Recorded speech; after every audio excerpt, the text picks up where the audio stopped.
안녕하세요. 사사의 사람 사는 이야기 오늘의 사연입니다. 안녕하세요. 저는 이제 칠순을 바라보는 남연순이라고 합니다. 날씨가 많이 춥네요. 제 인생도 요즘 날씨처럼 쓸쓸했습니다.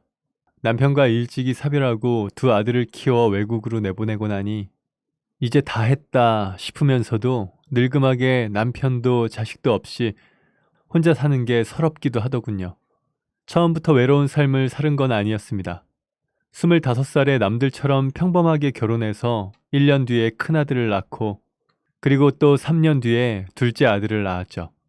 두 아이의 엄마가 된 저는 집에서 살림을 하며 아이들 키웠고 남편은 열심히 나가서 돈을 벌었습니다. 개구쟁이 아들 둘을 키운다는 건 무척 힘든 일이었지만 그래도 다정한 남편이 있었기 때문에 괜찮았죠. 남편은 언제나 성실한 사람이었고 아이들도 그런 아빠를 닮아 착했습니다. 둘째가 간혹 속을 썩이기도 했지만 그럴 때면 남편이 아들과 대화를 하며 상황을 풀어주곤 했죠. 그렇게 무럭무럭 자라 대학도 가고 군대도 간 아들들을 보며 이제 취직하고 결혼까지 시키면 부모로서 할 일은 거의 끝이겠구나 싶었습니다. 그리고 남은 인생은 남편과 오순도순하게 여행하며 보낼 생각을 하던 어느 날 제 인생에 풍파가 불었습니다. 퇴근 후 집에 돌아오던 남편이 갑작스러운 심장마비로 세상을 떠난 것이죠. 아직 젊다고 생각했던 탓에 아무런 준비 없이 남편을 보낼 수밖에 없었습니다. 그 당시 제 나이가 48세. 입대한 큰아들은 23살이었고 작은 아들은 이제 갓 20살일 뿐이었습니다. 남편의 부재를 슬퍼할 겨를도 없이 저는 당장 생계에 대한 걱정을 해야 했습니다. 이제껏 남편이 혼자 벌어 온 가족을 먹여 살리다 보니 경제적인 부분에 대해서는 생각해 본 적이 없었으니까요. 다행히 집은 괜찮았습니다. 남편이 살아생전 집을 사둔 덕에 거주할 곳은 걱정할 필요는 없었죠. 하지만 집을 구입하면서 받은 대출이 적지 않아 모아둔 돈이 적었습니다. 일단 나가는 돈을 줄여야겠다고 생각한 저는 남편의 사망보험금과 퇴직금으로 모든 대출을 상환했죠. 그리고 전 바로 일자리를 알아봤고 군인이었던 큰아들은 이라크로 파병을 나가 살림에 보탬을 주었습니다. 작은 아들도 뭔가 해야 한다고 생각을 한 건지 다니던 대학을 자퇴하고 돈을 벌겠다 했지만 차마 그러라 할 수는 없더군요. 큰아들과 저는 없는 집에 학력까지 빠지면 앞으로 더 힘들 수 있다며 작은 아들을 설득했습니다. 큰아들이 위험한 곳에 나가서 돈을 벌어오는 것도 작은 아들이 돈이 많이 든다고 학업을 포기하려는 것도 가슴이 아팠습니다. 아이들 앞에 무능한 엄마인 것이 가슴에 사무치더군요. 제가 힘들어할 때마다 큰아들은 말했습니다. 아버지 돌아가셨으니까 이제 이 집 가장은 나야 엄마. 제가 엄마 고생 안 시킬게요. 정말 고마웠습니다. 자식이었지만 고마웠죠. 저도 그 마음을 보답하기 위해 제가 할 수 있는 일을 다 했던 것 같습니다. 도우미를 알선해주는 업체에 입사해 도우미 일을 시작했고 어느 정도 일이 익으면서는 일주일에 두세 집 정도를 돌며 일을 했습니다. 그렇게 작은 아들을 무사히 졸업시킬 수 있었네요. 그리고 집안을 위해 애썼던 큰아들도 남들보다 2년 정도 늦었지만 무사히 대학을 졸업했고 좋은 직장을 들어갔죠. 워낙 성실했던 아들이니 취업하는 데 오래 걸리지도 않았습니다. 그렇게 들어간 직장이 복덩이였는지 마음씨 착한 며느리도 생겼죠. 그렇게 큰애는 한시름 덜었는데 문제는 작은 애였습니다. 가정 형편이 어려운데도 어떻게든 대학은 졸업을 시키려고 죽어라 이래서 간신히 졸업시키긴 했는데 성적도 좋지 못했던 탓인지 자꾸 취업에서 미끄러지더군요. 아버지 돌아가신 충격 때문에 싱숭생숭한 건지 중심을 잡지 못하고 방황만 하는 모습이 안쓰럽기도 했고 답답하기도 했습니다. 그 반면 큰애는 처갓집의 도움을 받아 호주로 이민을 갔고 저와 작은 아들 둘이서 생활을 하고 있었죠. 하지만 작은 애는 제대로 자리를 잡지 못했고 힘들게 들어간 직장도 몇 달 안 다니고 그만두기 일쑤였습니다. 그러다 보니 둘째는 집에서 생활하는 시간이 더 길어졌네요. 처음에는 곧 자리 잡겠지 하고 기다리던 저도 둘째가 저러는 것이 3년이 넘어가자 화가 나더군요. 저는 젊은 녀석이 나가서 무슨 일이라도 해야지 왜 이러고 있느냐고 잔소리를 하기도 했지만 둘째는 취업 준비를 한다며 집에만 있을 뿐이었죠. 이따금 큰애에게 전화가 오면 둘째에 대한 하소연을 하는 것밖에 할 수 있는 것이 없었습니다. 그렇게 큰애가 호주로 떠난 지 6년, 그곳에서 새로 시작한 사업이 잘 되고 있다는 소식을 알려왔습니다. 그리고 일손이 부족하다며 동생을 호주로 데려가겠다 하더군요. 또한 저 역시 호주로 올 것을 권유했습니다. 어머니, 재현이 오는 김에 어머니도 같이 이쪽으로 오시죠. 아니다, 됐다. 우리 나이에는 외국 가서 사는 게 쉽지 않아. 엄마는 그냥 여기 있으련다. 저는 아들의 제안을 거절했어요. 아들들이 모두 그곳에 있지만 말도 안 통하는 외국에 나가 산다는 게 쉬운 일은 아니니까요. 작은 아들은 지 형에게 가는 것을 망설이는 듯 했지만 엄마가 언제까지 뒷바라지 해줄 수는 없다며 설득했고 결국 작은 아들까지 호주로 가게 되었습니다. 그렇게 두 아들을 모두 호주로 보내고 전 환갑의 나이에 혼자가 되었습니다. 혼자가 되니 생활비가 많이 필요하지 않아 일을 전보다 쉬엄쉬엄 하게 되더군요. 그래도 여전히 생활비는 필요했으니 일을 놓을 수는 없었습니다. 일을 하지 않으면 할 것도 없었고요. 그렇게 3년 정도의 시간이 흘렀고 큰아들이 전화를 걸어 이제 일을 하지 말라고 했습니다. 어머니, 이제 저도 재현이도 자리를 잡았어요. 이젠 저희가 매달 생활비 보내드릴 테니 일은 그만하세요. 아니다. 엄마 아직은 혼자 먹고 살 만큼은 벌 수 있어. 알죠. 누구 엄만데요. 그래도 이제 몸 좀 아끼세요. 지금까지 저희를 위해서 고생 많이 하셨습니다. 이제 일하지 말고 쉬면서 노후를 보내세요. 아들들에게 부담이 되고 싶지 않아 몇 번이고 거절했으나 두 아들은 그런 절 끈질기게 설득하더군요. 엄마, 지금 병나면 우리 둘 다 큰일 나요. 회사 다 멈추고 한국으로 달려가야 한다니까요. 작은 애는 제가 일을 그만두지 않으면 본인들이 아주 곤란해지는 양 넉살까지 부리더군요. 그렇게 아들들의 성화에 일을 그만두고 집에서 쉬게 되었습니다. 아들들이 매달 생활비를 보내줬고 나라에서 나오는 연금까지 받으니 한 달을 알차게 쓰고도 생활비가 남더군요. 물건에도 욕심이 없던 저는 생활하고 남은 돈은 차곡차곡 모아뒀습니다. 그런데 집에 덩그러니 앉아 있으니 집안일이 끝나고 나면 할 일이 없더군요. 20년 가까이 일만 하다 보니 여가 시간을 갖는 건 정말 오랜만이었습니다. 게다가 셋이서 살던 때는 좁게만 느껴지던 이 집이 혼자 계속 있어 보니 한없이 넓더군요. 좀 쓸쓸했습니다. 집 앞에 작은 마당이 있으면 텃밭이라도 일구면서 시간을 보내고 싶었지만 아파트라 그런 건 없었죠. 사람을 만나자니 전화번호부에 딱히 연락할 친구가 없더군요. 일만 하고 사느라 인간관계는 제대로 신경 쓰지 못한 탓이죠. 가끔 아들들에게 전화가 왔지만 적적함이 달래지는 건 그때뿐이었습니다. 아파트에 있는 경로당이나 노인정에 가볼까 하기도 했지만 요즘 같은 100세 시대에는 전 아직 그곳에 가기엔 젊은 사람이었죠. 그렇게 어디 갈 데도 없어 대부분의 시간을 집에서 보내지만 적막감이 드는 것은 싫어 혼자 TV를 틀어놓고 지내던 어느 날 올케에게 전화가 걸려왔습니다. 올케, 무슨 일이야? 형님, 뭐하고 지내시나 안부나 물으려고 전화했어요. 자식들 모두 호주로 보내고 괜찮으세요? 나야 괜찮지. 아무것도 안 하니 심심하긴 하네. 늙어서 갈 데도 없고. 그럼 계속 집에만 계신 거예요? 그렇지. 그냥 TV로 사람 소리 듣고 지내. 아이고, 그러다가 우울증 와요, 형님. 그러지 말고 가까운 복지관이라도 가보세요. 복지관? 나도 우리 딸이 알려줘서 가봤는데 춤도 배우고 요리도 배우고 컴퓨터도 배울 수 있어요. 가면 우리 나이를 위한 프로그램도 많고요. 그래? 가격도 비싸지 않아요. 그런데 가서 사람들이랑 부대끼고 오세요. 저는 올케와 통화를 끝내고 114에 전화를 해서 우리 동네에 있는 복지관 전화번호를 얻었습니다. 거기 직원과 상담하니 저 같은 외로운 사람들이 많이 다니는 것 같더군요. 다음날 복지관을 찾아가 글쓰기 교실을 신청했습니다. 학창시절 책을 많이 읽던 게 떠올라 다시 펜을 잡아보기로 한 거죠. 그렇게 다음날부터 저는 글쓰기 교실에 나갔습니다. 서먹하게 앉아있다가 수업만 듣고 바로 나올 줄 알았는데 다들 처음 보는 저에게 인사하며 살갑게 대해주시더군요. 덕분에 저도 낯선 환경을 잘 적응할 수 있을 것 같았죠. 모두 친절하고 좋으신 분들인 것 같았습니다. 딱 한 사람만 빼고 말이죠.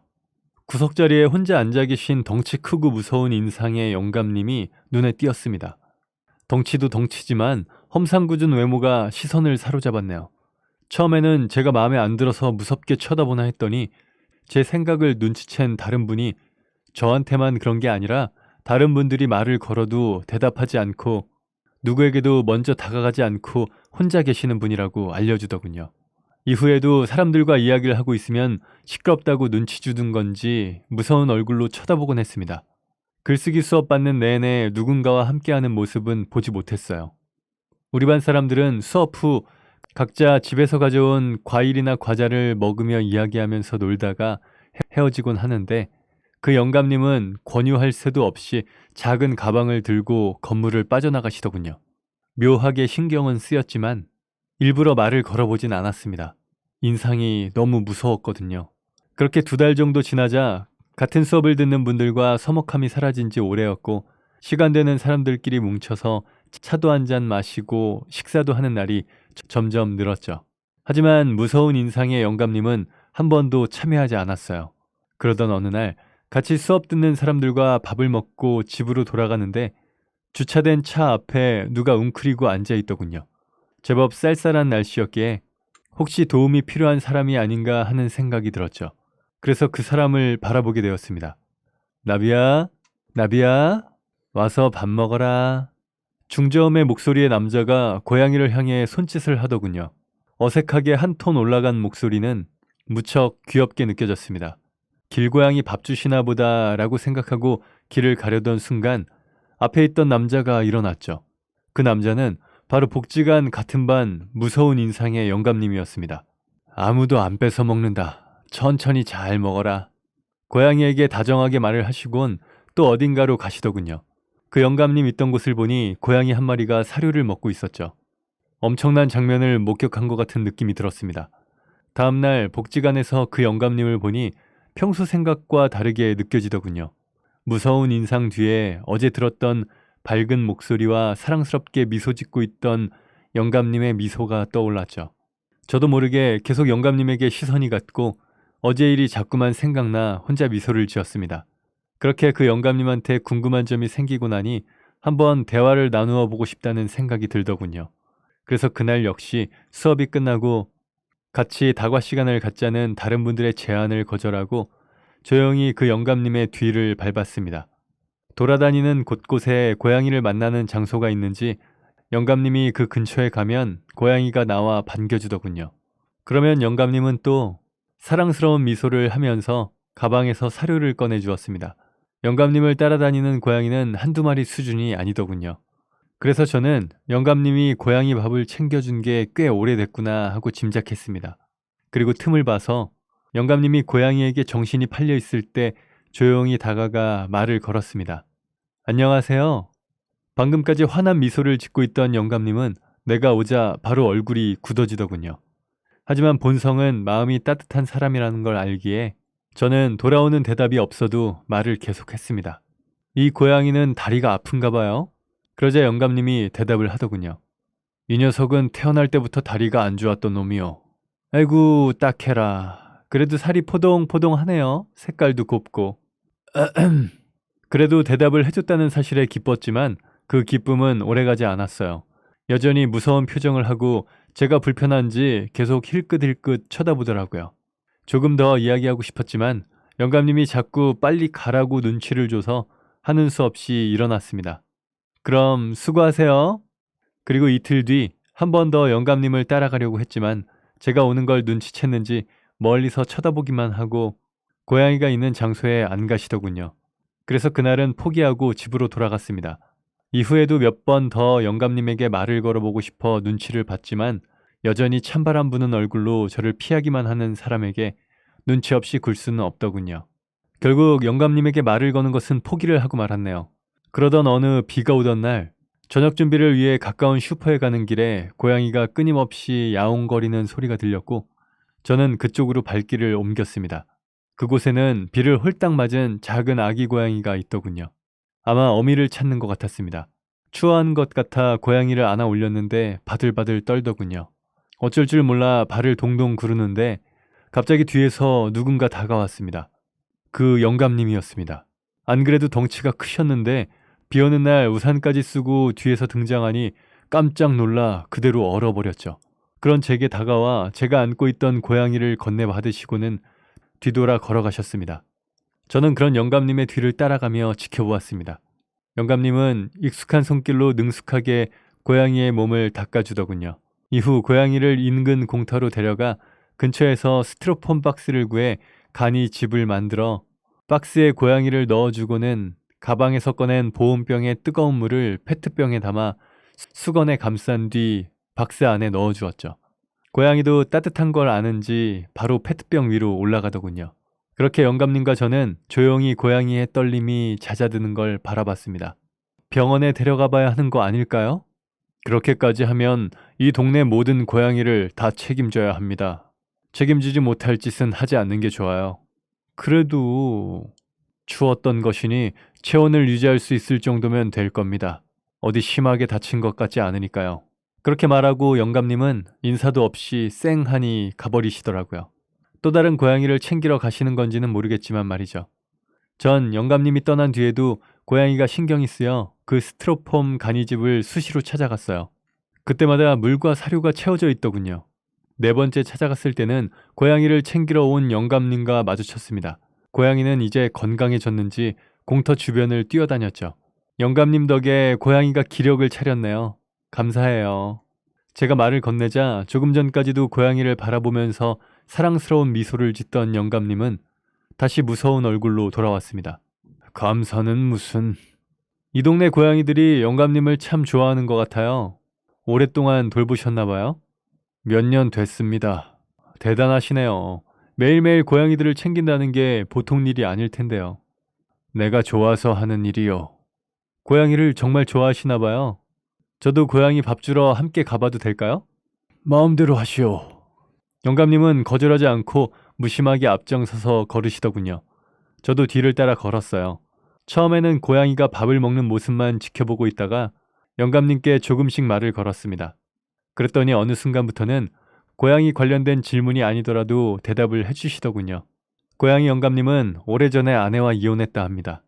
아들 하나 있긴 하지만 유학을 간 뒤 그 나라에서 자리를 잡았다고 하더군요. 가끔 전화를 하지만 얼굴을 못 본 지는 오래되었다고 했습니다. 마치 제 이야기를 들은 것 같아 가슴이 먹먹해지더군요. 영감님의 사연을 들은 저는 묘한 동질감을 느꼈습니다. 그렇게 몇 달을 함께 고양이 밥을 주러 다니면서 대화도 많이 쌓이고 정도 많이 쌓였죠. 전 영감님에게 남편과 사별한 이야기와 아들들이 호주로 이민 간 이야기를 해주었죠. 제 말을 듣던 영감님은 별 말은 없이 제 이야기를 듣기만 했습니다. 그리고 저에게 사료를 주시면서 고양이에게 줘보라고 하더군요. 그런데 그 별것 아닌 행동이 큰 위로가 되는 건 왜였을까요? 그런데 영감님은 왜 고양이 밥을 챙겨주세요? 사람들은 날 피하는데 고양이는 인상은 신경 안 쓰고 다가와 주잖아요. 고양이에게 하는 얼굴 반절만 해도 수업 같이 듣는 사람들이랑 친해졌겠어요. 나도 처음부터 이런 무서운 인상은 아니었소. 젊은 시절 결혼을 한 영감님은 돈을 벌기 위해 사우디 같은 외국에서 주로 일을 했다 합니다. 항상 밝은 표정으로 살아야 복이 온다 하시던 부모님 덕에 항상 웃으며 일하려고 노력했다네요. 그곳에서 많이 힘들었는데 그래도 자신만을 기다리고 있을 아내와 아들을 생각하며 버텼다 합니다. 외국에서 하는 일도 힘들었지만 가장 힘든 건 자신의 표정으로 시비를 거는 사람들이었다더군요. 할아버지가 웃을 때마다 징그럽다, 더 무섭다 하는 식의 비난을 자꾸 듣다 보니 언젠가부터 웃지 않으려고 노력을 했다고 합니다.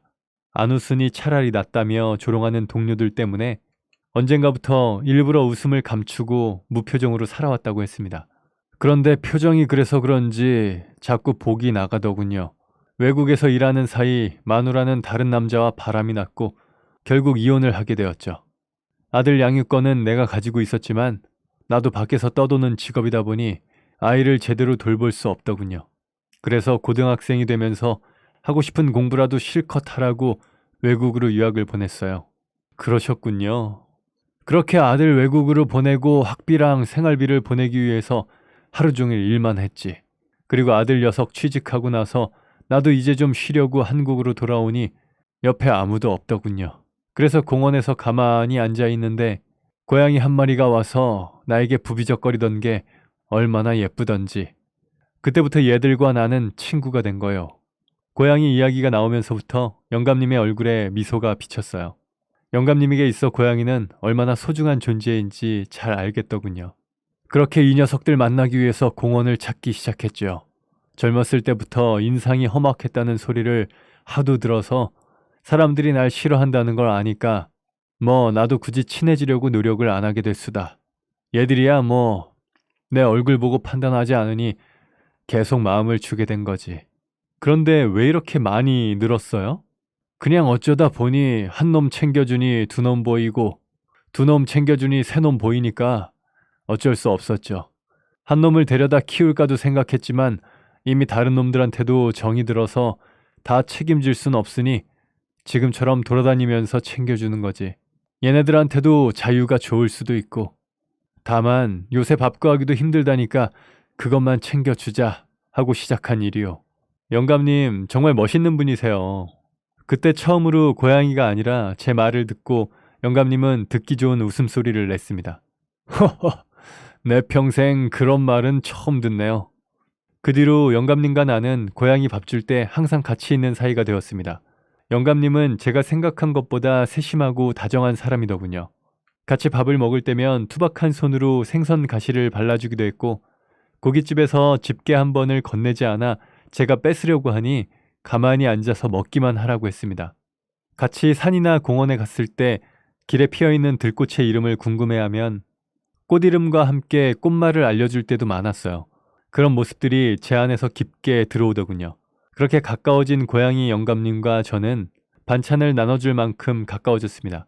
영감님은 반찬통 하나도 그냥 돌려주지 않고 꼭 제가 좋아하는 과자나 과일을 넣어서 돌려줬네요. 함께 시장에 다닐 만큼 가까워진 어느 날 시장에 가서 장을 보고 돌아오는데 이미 짐을 잔뜩 들고 있는 영감님이 제 손에 들려있는 장바구니까지 뺏어 들더군요. 이제 이런 건 내가 들게요. 이 덩치 뒀다가 어디 쓰겠습니까? 이런 건 평생 제가 들 테니 옆에서 손이나 잡고 걸어줘요. 그 말을 듣고 가슴이 뛰더군요. 영감님과 저는 같은 마음이었습니다.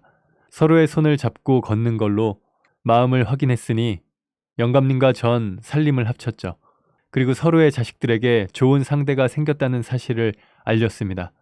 영감님의 아들은 그쪽으로 귀화해 자리를 잡은 지 오래라며 본인은 신경 쓰지 말고 아버지는 아버지대로 행복하게 사시라고 했고 호주에 있는 저희 아들들은 엄마가 노년에 외롭고 쓸쓸하지 않게 살아서 다행이라며 기뻐했습니다. 이제 우리는 행복한 일만 남은 거겠죠. 그날 고양이를 사랑스럽게 바라보던 당신의 미소가 아직도 기억 속에서 선명하네요. 남들이 모르는 나만 아는 얼굴이 있어서 행복합니다. 다른 사람은 누가 뭐래도 당신의 내면은 따뜻한 사람이에요. 우리 함께 따뜻한 마음과 사랑을 기반으로 남은 인생 손잡고 가봅시다. 영감님, 아니 정훈씨, 정말 사랑합니다. 네, 오늘 사연은 여기까지입니다. 채널 구독과 좋아요, 알람 설정 부탁드립니다. 감사합니다.